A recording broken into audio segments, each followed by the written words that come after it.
And welcome into Getting Help from Uncle Sam.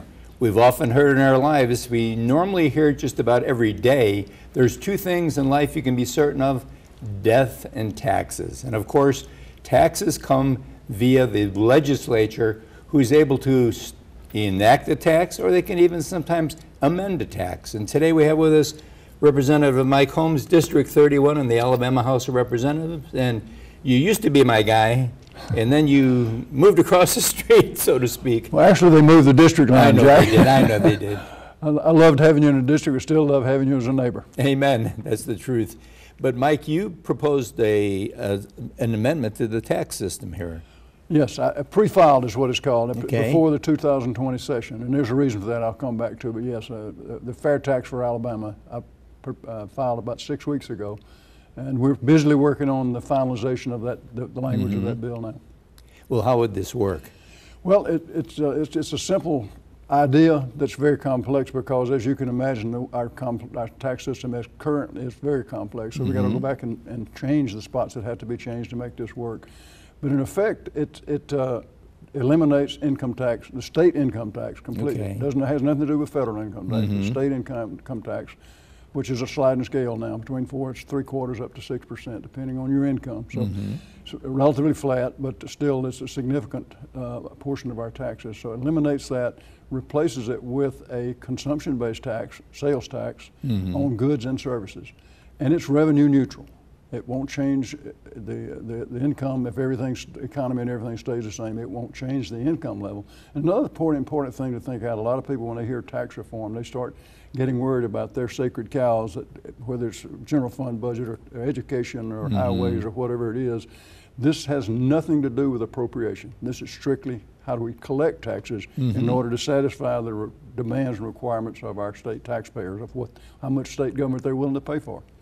So basically, it's almost like right now, in Montgomery, as an example, the sales tax is 10%. And of that, a certain amount goes to the state, and so much goes to the county, so much goes to the city. Exactly. So in the new proposal, would that increase? It's actually going to decrease a little bit, except that the state part will decrease a little bit. But it'll actually go down to about 8.03 is our current number. We're going to use actuals for the end of this fiscal year, which is September 30th is our end coming up right away. So we'll have those numbers within 30, 40 days to be able to adjust those numbers exactly based on what this year's and based on the budget for next year would be. But yes, that it'll stay pretty much the same. The collection mechanism as now is going to stay pretty much the same. There's going to be some fine-tuned adjustment in there because, as you just pointed out, there's a variation between some of the local governments of how much they're taxed. Some of them are taking on referendums to tax themselves more for special needs, whether it's roads, bridges, education, whatever the need might be in either a county or a municipality. They've been able to do that, and they will continue to be able to do that under this plan as well. So it'll vary around the states. So the lower local taxes will be as low as probably 8.5%. So the higher ones will be in the 10 to 10.5% range, depending on where you are. Yeah, because a lot of people say, obviously, oh my gosh, they're putting more on consumption, and that's going to hurt the poorer people. But if that tax is not increased and it's maintained itself. Yeah, and it's revenue neutral as it stands. I think over time that it won't prove to be net revenue neutral. I think it'll be revenue positive for a lot of reasons. Right now that we're growing, our state is doing well. By the way, we didn't mention that, but our unemployment is record levels of low, absolutely. Elmore County particularly, second lowest in the state. Doing really well, number of jobs, all those are all-time record highs. So we're doing well as an economy, but we've had a disparity develop in our tax base, and that's what we're trying to do here is rebalance that. We've gone from taxing 2/3 of our economy here 50 years ago in Alabama. Now we're only taxing 1/3. And that's a serious narrowing of your tax base. It puts you out of kilter. So we need that's our intent with it, is to try to rebalance that by broadening that tax base and make it fair to very low income people, the poorest of the poor that are at poverty level or below, all the way up to the most wealthy. It's the same tax rate for all of them. You balance that out with what we call a prebate, by being sure that everybody gets an opportunity to sign up for a prebate, which gets you up to the poverty level tax-free. So you get a check for roughly $80 a month if you're exactly at poverty level. A month would come from the Revenue Department to help you with the life's essential basic needs of shelter, food, et cetera, to get to that point tax-free.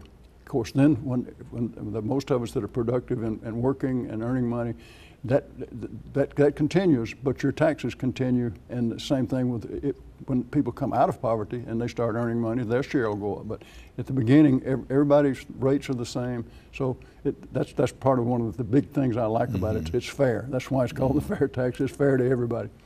So how will this bill progress so that our viewers know? I mean, obviously, you've introduced the bill pre-filed.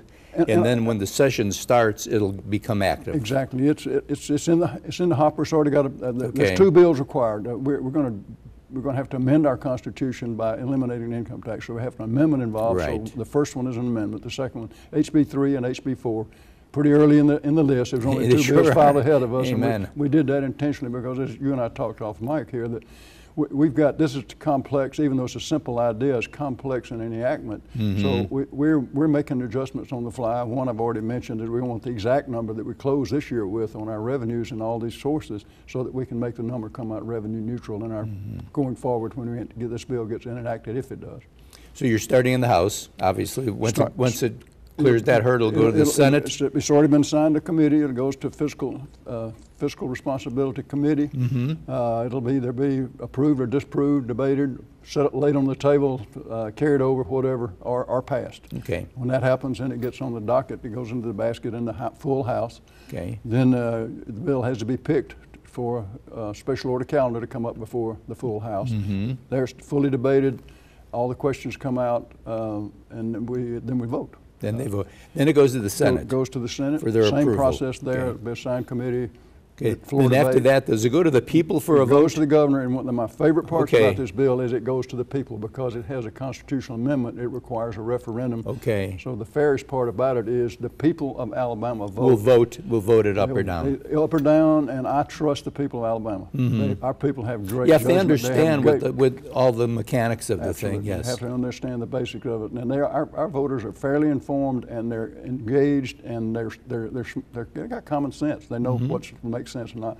I'm perfectly happy to live with however they vote. If the people say it's not a good idea, that's fine with me. If it's a great idea, then that's great too. Thank you, Mike. And just remember this, obviously, they're out there to work for you. They represent you. So make sure that you talk to your representatives when they're not in session. That's when they have an open ear to hear your needs. And we'll be right back right after this.